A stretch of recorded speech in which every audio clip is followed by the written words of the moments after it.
Mateo capítulo 26, versos 31 al 45. Mateo capítulo 26, versos 31 al 45.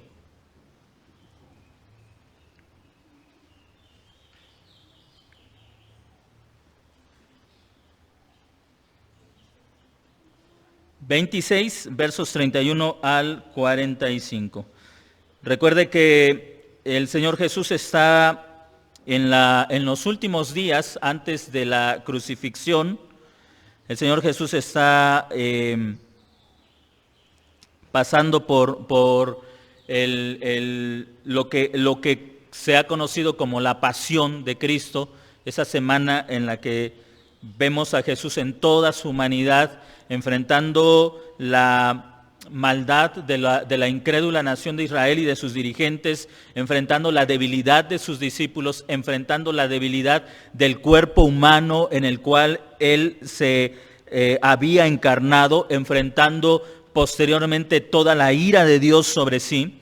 Y en medio de todo esto, creo que el propósito de Mateo al escribir este evangelio para sus primeros lectores, para la primera iglesia o el primer grupo de cristianos que escuchó este evangelio, creo que el propósito de mostrarnos tanto la debilidad de los discípulos como la necedad, la pecaminosidad de la nación de Israel, la ceguera de los fariseos, de los maestros de la ley, del sacerdocio, y mostrarnos la propia debilidad que Jesús sufre en su humanidad, es mostrarnos dos aspectos importantes sobre el carácter de Dios: su misericordia, su gracia y su justicia.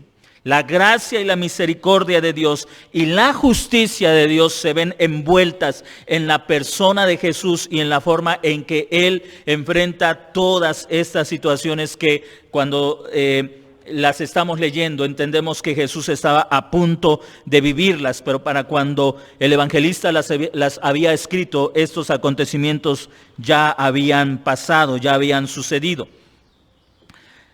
El escritor a los Hebreos habla acerca de Jesucristo como aquel sumo sacerdote que se compadece de nuestras debilidades. Y para que entendamos el carácter sacerdotal de Jesucristo, que se compadece de nuestras debilidades, creo que es oportuno leer la historia para que usted se dé cuenta lo que hay en el corazón de Jesús, en la voluntad de Cristo, lo que hay en su pensamiento, en su carácter y cómo Él trata a todos los que están alrededor suyo, a sus amigos, a sus enemigos, a los que le han jurado lealtad y al final le han dado la espalda, la forma paciente y misericordiosa con la que Jesús trata a estas personas. Verso 31, entonces Jesús les dice, todos ustedes serán escandalizados a causa de mí en esta noche, porque está escrito, heriré al pastor y serán dispersadas las ovejas del rebaño, pero después de ser resucitado, yo iré delante de ustedes a Galilea. Respondiendo, Pedro le dijo, aunque todos serán escandalizados a causa tuya, yo nunca seré escandalizado. Jesús le dijo, de cierto te digo que en esta noche, antes que cante el gallo, me negarás 3 veces. Pedro le dice, aunque tenga que morir contigo, no te negaré. Y todos los discípulos dijeron lo mismo.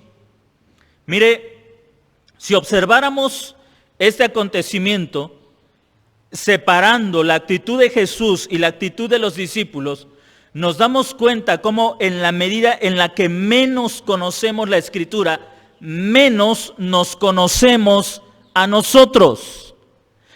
Mientras menos conocemos la Escritura, menos me conozco a mí. Los discípulos tenían una idea equivocada acerca de ellos mismos.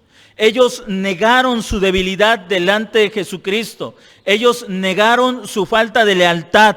Ellos negaron su falta de valor.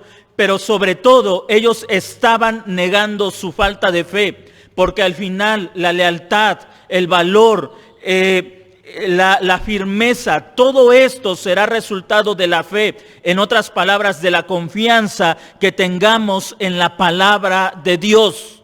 La razón por la que muchas veces somos sorprendidos por nuestras propias debilidades, la razón por la que muchas veces nos sorprende lo desleales que somos, lo incrédulos que somos, es porque estamos tan confiados en nosotros mismos y poco confiados en las Escrituras.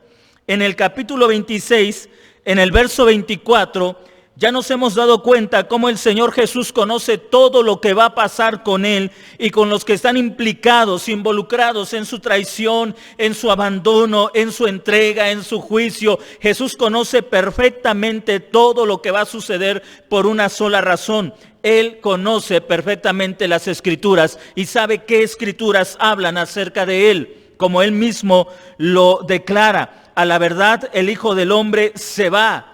A la verdad, el Hijo del Hombre. Jesús está diciendo, es verdad, yo tengo que ser entregado, yo tengo que ser abandonado, yo tengo que ser traicionado, yo tengo que ser abandonado por el pueblo y juzgado por los impíos romanos, yo tengo que ser abandonado. Escuche lo que dice, según dice la Escritura o según ha sido escrito acerca de Él. Jesús conoce la Escritura.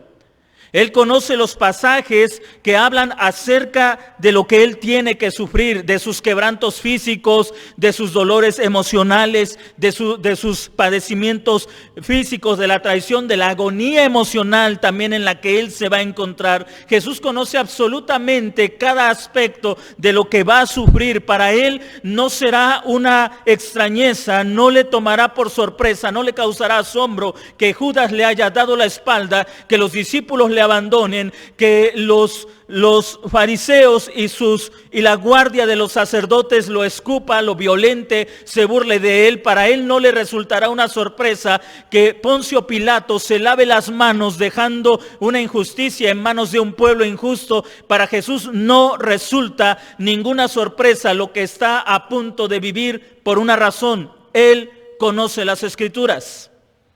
Y la Escritura le da la confianza porque Él conoce perfectamente que Dios es veraz, pero el hombre es mentiroso. Dios es veraz.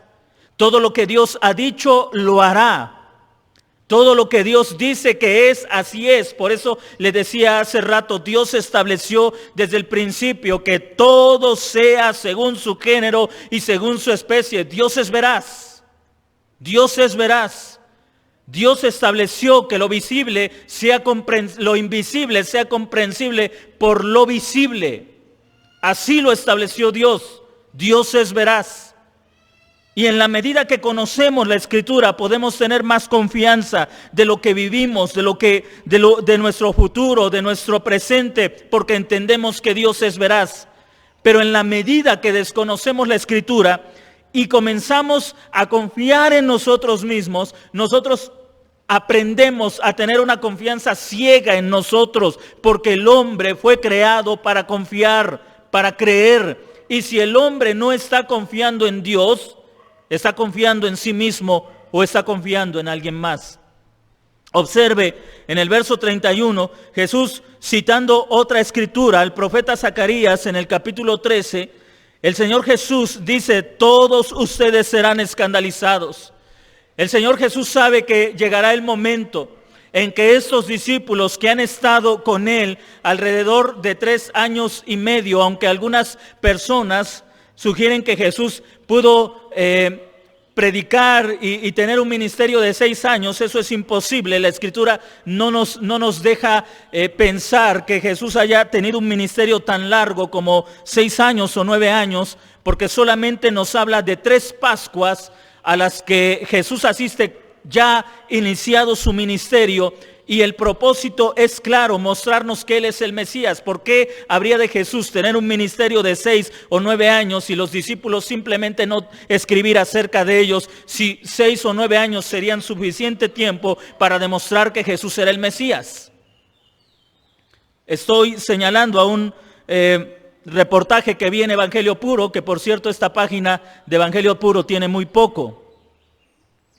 Y la Escritura nos enseña con claridad que Él está citando al profeta Zacarías porque sabe que el momento, el tiempo de su entrega ha llegado.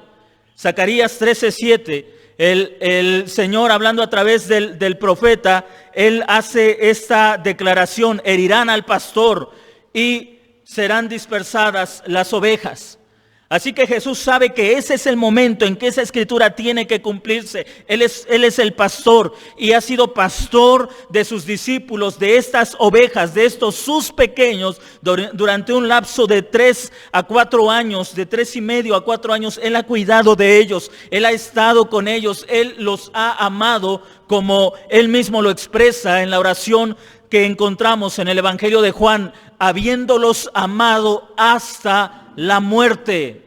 Jesús amó a sus ovejas, a sus discípulos, a los más cercanos, a los que durante ese periodo estuvieron tan cerca de Él y conocieron a Dios en la carne y vieron al unigénito Hijo de Dios lleno de gracia y de verdad, lo que sus ojos habían visto, lo que sus manos palparon respecto al verbo de vida. Ahora que iba a ser entregado, todo ese tiempo que ellos habían vivido con Él iba a desaparecer de sus mentes, porque ellos se iban a escandalizar. La palabra escandalizar es una palabra algo fuerte en el texto, en el lenguaje griego.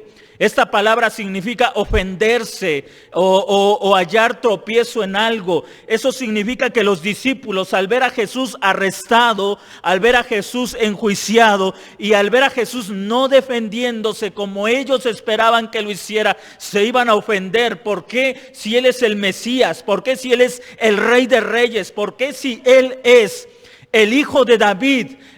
Si Él es el hombre de quien hablaron los profetas, y si a Él se le entregarán todos los reinos, ¿por qué no hace nada? Ellos se iban a escandalizar. Y es que mire, la mayoría de las personas tienen un concepto de Jesús muy distinto al que deberían de tener.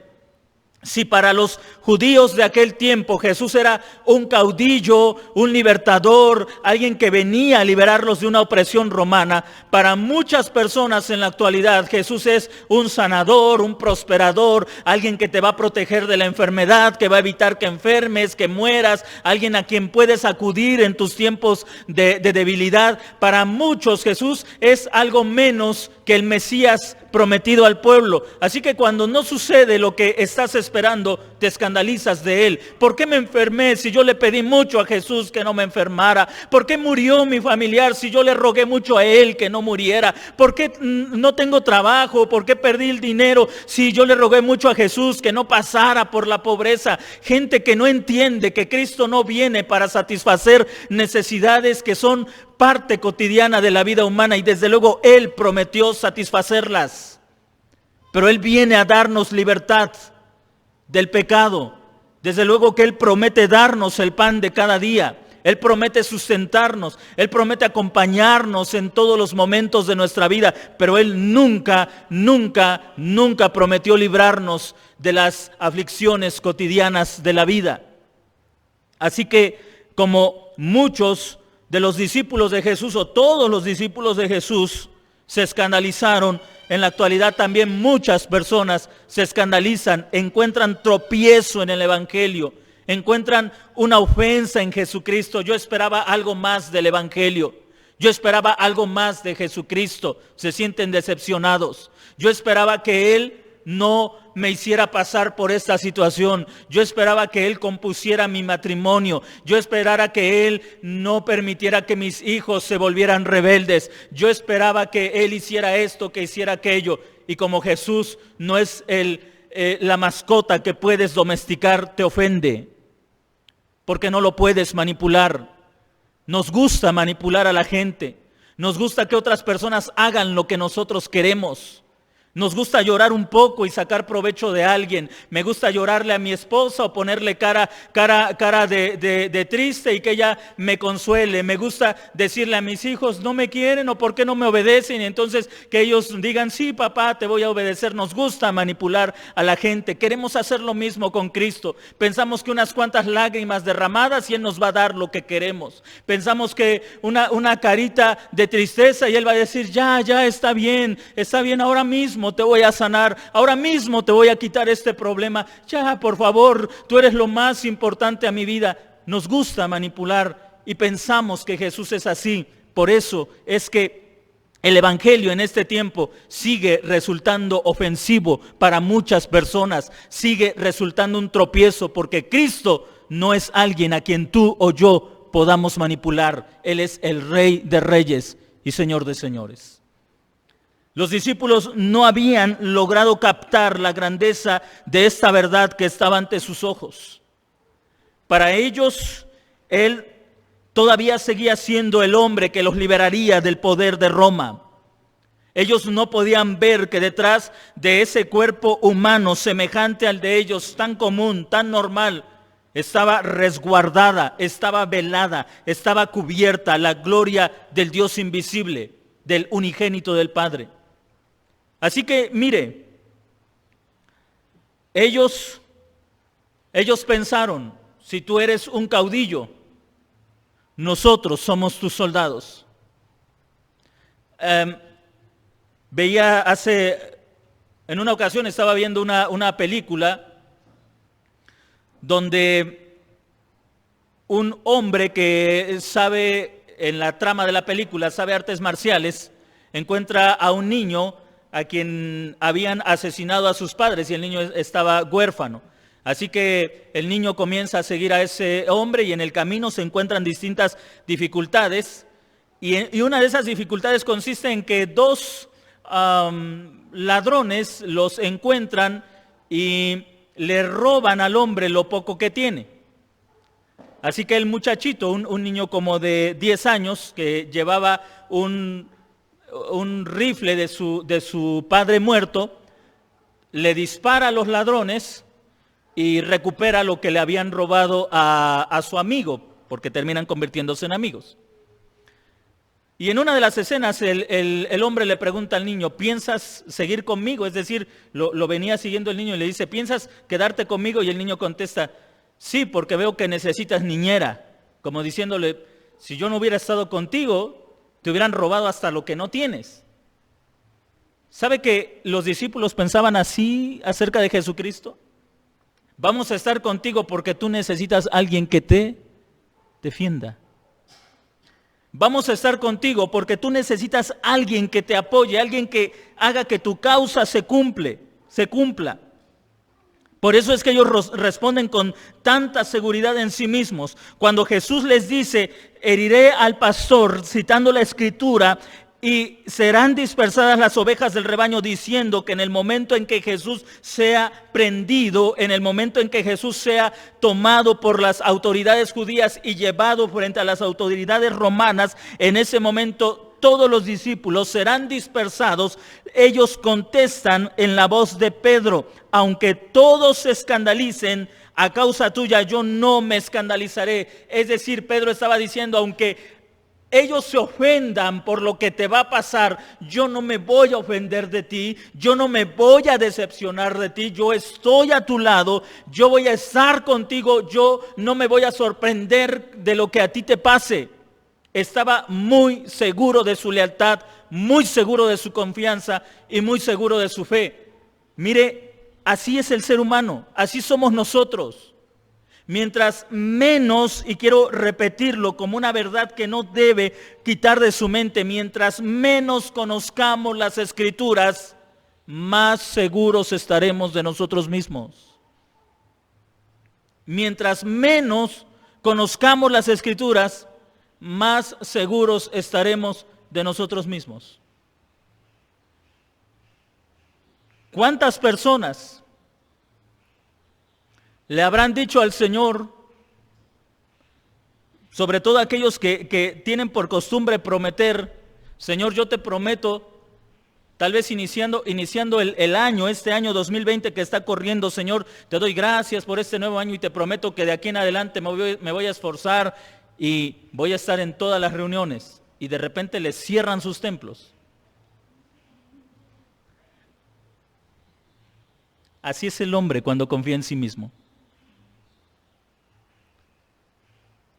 La intención, hermanos, al mostrarnos a Jesús conociendo la Escritura, es que entienda usted, que entienda yo, que Dios conoce perfectamente nuestras debilidades. Él sabe lo rápidos que somos para afirmarle lealtad. Dios sabe lo prontos que somos para afirmarle nuestra lealtad y lo rápido que somos para abandonarlo cuando el miedo embarga nuestras vidas. Así es usted, así soy yo, así somos todos nosotros en nuestra naturaleza pecaminosa. No se sorprenda. No se sorprenda. En la medida que usted conozca mejor la Escritura, mejor se conocerá a sí mismo.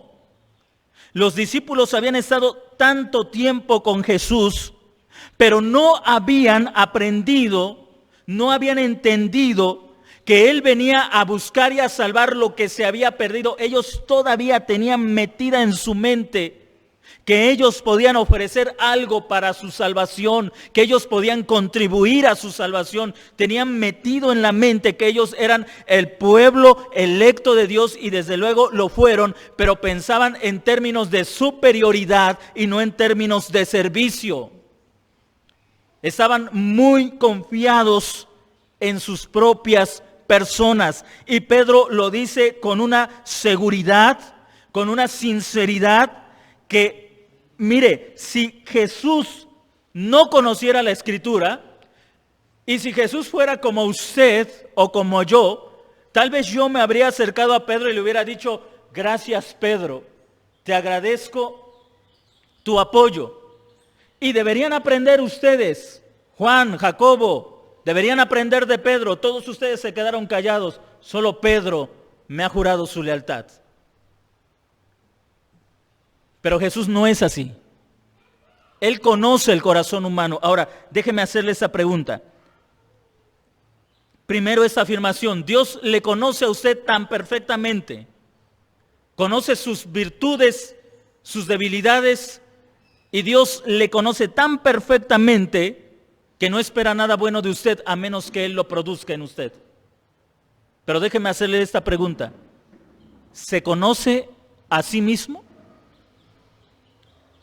¿Usted se conoce a sí mismo?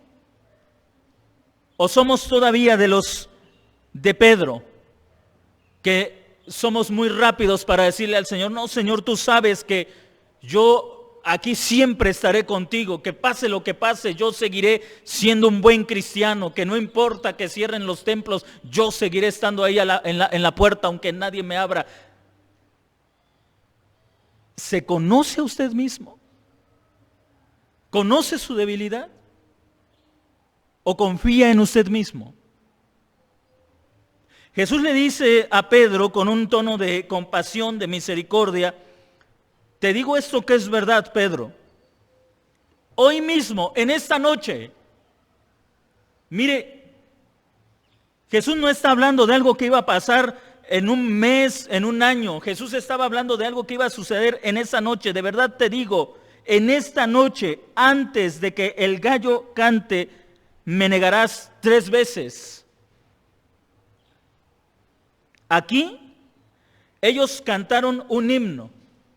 Así que probablemente si la Pascua se servía entre las 6:30 y 7 de la noche, pensemos que ellos están saliendo de la casa donde comieron la última Pascua, y esto es tan solo una suposición.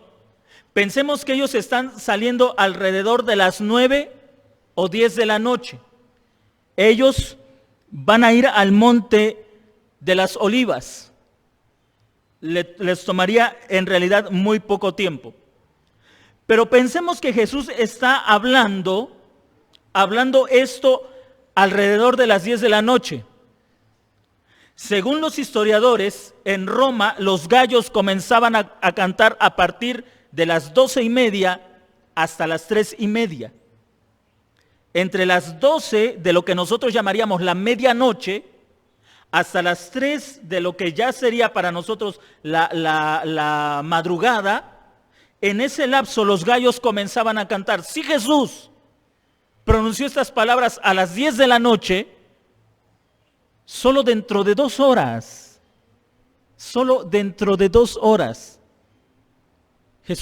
Jesús estaría siendo negado y abandonado por el hombre que le dijo: aunque todos se escandalicen, yo no me voy a escandalizar.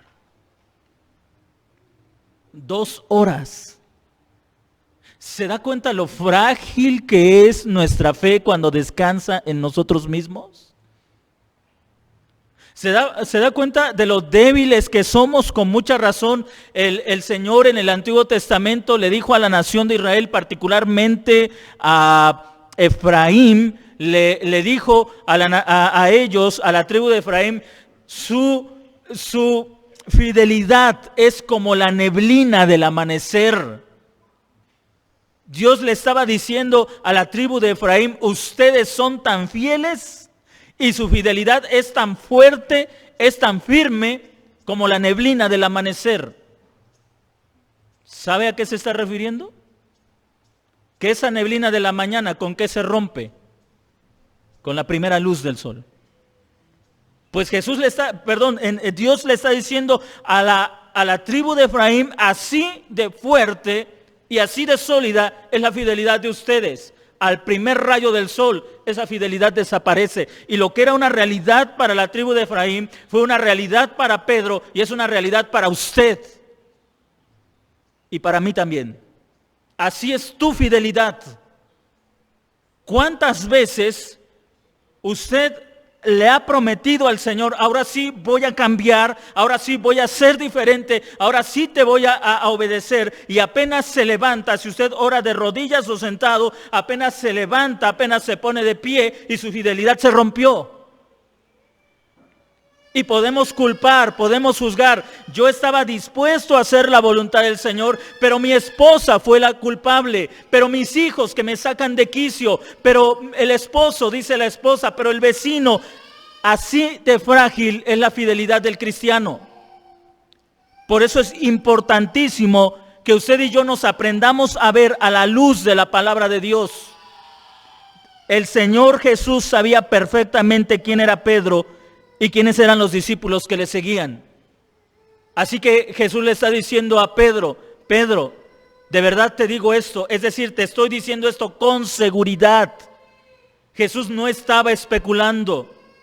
Jesús no estaba aplicando el principio o el cliché que muchos aplican, piensa lo peor y acertarás. No, Jesús no estaba aplicando la sabiduría popular. Jesús estaba aplicando la verdad de la palabra de Dios. Le estaba diciendo, Pedro, te digo una cosa que es cierta y completamente cierta. Tú me vas a abandonar y eso no será mañana o al tercer día, será apenas el gallo comience a cantar, tú me darás la espalda. Un par de horas más y esta profecía se estaba cumpliendo en la vida del apóstol Pedro. Pero observe cómo en medio de la debilidad humana, en medio de la debilidad de los discípulos, porque los discípulos secundan a Pedro y los discípulos también le dicen, nosotros no te dejaremos, a pesar de que Jesús les ha hablado la Escritura, a pesar de que Jesús ha hablado con la autoridad de pastor y la autoridad de profeta, de rey, de sacerdote, a pesar de que tienen todo el testimonio de la verdad de la palabra de Dios, ellos se niegan a aceptar esa verdad y siguen confiando en sí mismos. Observe lo que dice en el versículo 35. Pedro le dice, aunque tenga que morir contigo, no te negaré. Aunque tenga que morir contigo, no te negaré. Mire, a veces hacemos afirmaciones que en realidad no estamos dispuestos a cumplir. Hacemos afirmaciones temerarias. Pero cuando vemos que el momento nos amenaza, entonces nos llenamos de temor, nos llenamos de miedo. Pero quiero que usted note lo que Jesús les dice a los discípulos en el verso 32. Pero después de ser resucitado, yo iré delante de ustedes a Galilea. Ahora Jesús no se sorprende, Jesús no dice, y creo que esto nos enseña cuánto tenemos que aprender a pensar como Jesucristo. Si usted conoce la palabra de Dios, usted podrá también entenderse a sí mismo y entender a otras personas. Jesús no manipula a Pedro y le dice: Pedro, durante 3 años yo he estado contigo, sané a tu suegra, te envié como mi apóstol, has hecho milagros en mi nombre, Pedro, yo te he amado tanto y me duele que tú me abandones. Me duele que ahora tú me vas a dar la espalda. ¿Sabe? Él no manipula a Pedro. Le repito, la manipulación es parte de nuestra vida humana. Cuando nosotros no entendemos el Evangelio, manipulamos a la gente. La manipulamos. Intentamos hacer que otras personas hagan lo que nosotros queremos, fingiendo una tristeza que no tenemos, una enfermedad que no tenemos, un dolor que no sentimos. Pero Jesús no está fingiendo absolutamente nada. Él conoce la Escritura. Él sabe lo que va a pasar y lo espera porque Él sabe que está escrito, pero sabe también la condición de sus discípulos y aún así los amó. Mire, aquí está una clara exposición de lo que es el Evangelio, no en forma de una tesis, de una filosofía, sino un Evangelio que puede ser expresado con nuestra vida. Él les dice: ustedes se escandalizarán, Pedro, tú me negarás, pero cuando yo resucite, iré delante de ustedes a Galilea. ¿Qué les está diciendo? Me van a abandonar, pero antes de que ustedes lleguen a Galilea, porque van a huir por lo que me va a suceder, yo estaré en Galilea esperándolos a ustedes. Eso es el Evangelio, eso es el amor, eso es lo que realmente usted y yo somos llamados a vivir, a amar a las personas, no por lo que te ofrecen, no porque hacen lo que tú dices que hagan, no porque te dan lo que tú quieres, las amas porque el Evangelio nos enseña a amar a gente débil como nosotros. Jesús le está diciendo a sus discípulos: me van a abandonar, se van a ofender de mí, me van a dejar y van a huir, van a regresar a Galilea. Todos ellos eran galileos. Regrese a Mateo, estaban algunos pescando, estaban tejiendo sus redes, estaban dedicados a su vida. Ahí los recogió el Señor Jesús y ahí iban a volver cuando sus esperanzas murieran. Pero Jesús les dice: antes de que ustedes regresen a Galilea, a sus antiguas vidas, yo estaré ahí esperándolos para darles una comisión, para darles una encomienda. Eso es el Evangelio, Dios amando por medio de Jesucristo a gente débil como todos y cada uno de nosotros. Cuando hacemos a un lado al Evangelio, vivimos, le repito, en manipulaciones. A veces hay padres que le dicen a sus hijos: si sacas 10, me quieres. Si no sacas 10, papá se va a sentir triste y se va a sentir enojado contigo porque no quieres a papá. Eso es manipulación, eso no es el Evangelio. Pero ¿cuántas personas así manipulan a sus hijos? Y eso sucede, padres hacia los hijos, hijos hacia los padres. Los hijos quieren algo y como fueron manipulados, ellos aprenden a manipular. No, si tú me quisieras, me comprarías esto, me dejarías salir con aquella persona, me dejarías hacer esto, pero no me quieres. Manipulación. El esposo a la esposa. Pero Jesús nos está enseñando que el verdadero amor no se da porque se merece, se da porque se decide darlo si lo has recibido. El único que puede amar incondicionalmente es Dios, y Dios nos lo mostró en la persona de Jesucristo. De ahí todos nosotros intentamos reflejar ese perfecto amor. Yo quisiera que el Evangelio rompiera sus estructuras, que el Evangelio rompiera su forma de entender, de ver la vida, de experimentar la vida.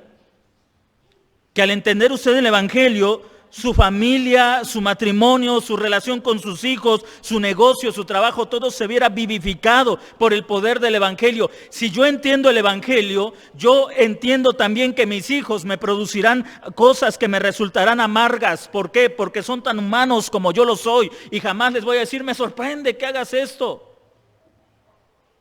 ¿Por qué? No porque, le repito, no porque estoy aplicando la sabiduría popular, piensa mal y acertarás, no por eso, sino porque sé que son tan humanos como yo lo soy y que no puede haber nada bueno en ellos como no puede haber nada bueno en mí, a menos que Cristo nos ame y nos dé lo que por nosotros mismos no podemos producir. Jesús no está esperando a un Pedro valiente, no está esperando a un Pedro valeroso. Jesús está esperando que Pedro entienda su debilidad y que entonces pueda decir con toda franqueza: Maestro, ayúdame en mi debilidad. Jesús no está esperando un grupo de discípulos que le digan a él: Maestro, no tengas miedo, vamos a vender lo que tenemos, comprar espadas, vamos a armarnos y vamos a hacer frente a esto y verás cómo nadie va a tocar un solo cabello de tu cabeza. Él no está esperando eso, Él está esperando que sus discípulos respondan: Maestro, ayúdanos, porque somos débiles, porque tenemos miedo. De eso se trata el Evangelio. El Evangelio nos lleva a entender que somos las personas más débiles. Pero mientras usted no entienda que su miedo es un amo cruel, jamás podrá experimentar la libertad en Cristo. Porque cuando nosotros nos sentimos abrumados por el miedo, generalmente nos abrazamos a nosotros mismos y nos decimos palabras de ánimo: yo puedo, no me va a pasar nada, yo voy a salir adelante, en lugar de quebrarnos y decirle al Señor: soy débil, sabes lo frágil que soy, sabes con cuánta facilidad me atemorizo, con cuánta facilidad te doy la espalda, pero dame fuerza. Usted necesita entender lo frágil y lo débil que es su persona para que pueda entender la gracia y la misericordia que el Señor le ofrece. Jesús no está esperando gente valiente, Jesús está esperando gente que entienda lo pobres y débiles que son. Y el mismo consuelo que Él le da a sus discípulos, le aseguro, nos lo da a nosotros por medio del Espíritu Santo. Antes de que lleguen a Galilea, yo estaré con ustedes. Antes de que nuestra vida llegue al punto de no poder volver, el Señor está con nosotros para sostenernos en medio de nuestra debilidad, en medio de nuestros miedos. Pero la pregunta es: ¿conoces lo débil que eres? Porque solo ahí el Evangelio puede ser una respuesta para tu vida. Cristo nos enseña que Él conoce absolutamente todo acerca de nosotros. Él sabe perfectamente todo acerca de nuestras vidas. Él no espera que tú seas un guerrero de Dios, una guerrera de Dios, como las redes luego se saturan de: tú eres un guerrero de Dios, tú eres una guerrera de Dios. Él no está esperando que tú seas un guerrero de Él. Más bien Él está esperando que tú te des cuenta lo miedoso que eres, que no puedes luchar a menos que Él te infunda el valor para enfrentar esa tarea. Porque entonces el débil y cobarde Pedro se convirtió en el hombre que, sin importar la amenaza de los judíos ni la amenaza de los romanos, predicó el Evangelio. Entonces los que habían huido regresaron. ¿Sabe cuándo? Cuando la presencia del Espíritu Santo inundó sus vidas para convertirlos en los hombres que ellos querían ser, pero que por sus propias fuerzas nunca pudieron lograrlo.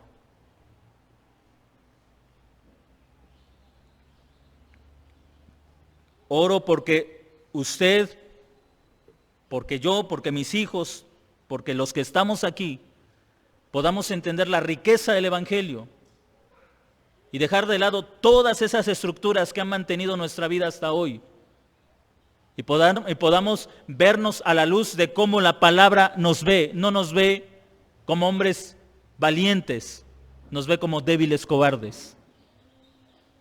Que solo el Espíritu Santo puede transformar nuestras vidas. Solo el Espíritu Santo, solo Dios, por medio de Jesús y de la vida del Espíritu Santo, puede hacer de nosotros personas diferentes.